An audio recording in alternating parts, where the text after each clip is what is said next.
আসসালামু আলাইকুম গাইজ, আমি আছি আপনাদের মাঝে গাইবান্ধা থেকে শাহজাদ। তো আজকে রাত্রে যে ভিডিওটা নিয়ে আসলাম এটি হচ্ছে আমাদের মাঝে একটি ছোট্ট একটি লট ঢুকছে ঢাকা থেকে।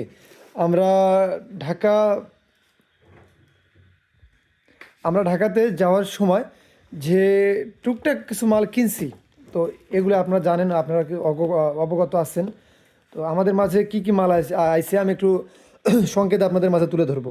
তো এখানে কিছু লোডের তার আইছে, লোডের তার, মাইক্রোফোনের তার, হরেনের তার, এবং তারপর হচ্ছে কিছু সার্ভিসিং কেবল আছে, মিক্সচার আছে, মাইকের প্রচার মেশিন, 18 স্পিকার আছে, সাউন্ড বক্স আছে, ব্যাটারি আছে এবং আরও ইত্যাদি মাল আছে। তো যেভাবে চাচ্ছেন যে টুকটাক মাল যাদের লাগবে বা যারা পাইকারিও নিতে চান, পাইকারি খুচরা, তারা অবশ্যই আমাদের সঙ্গে যোগাযোগ করতে পারবেন।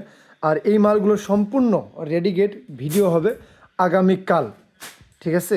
তো আমরা পার্ট পার্ট করে মূলত ভিডিও নিয়ে আসবো, যেমন ব্যাটারির ভিডিও আলাদা হবে, বক্সের ভিডিও আলাদা হবে, যাতে আপনাদের বুঝতে জানতে সুবিধা হয় এজন্য। তো আজকে ভিডিওটা এই পর্যন্ত থাকলো। সকলেই ভালো থাকবেন, সুস্থ থাকবেন, আমাদের জন্য দোয়া রাখবেন। আসসালামু আলাইকুম।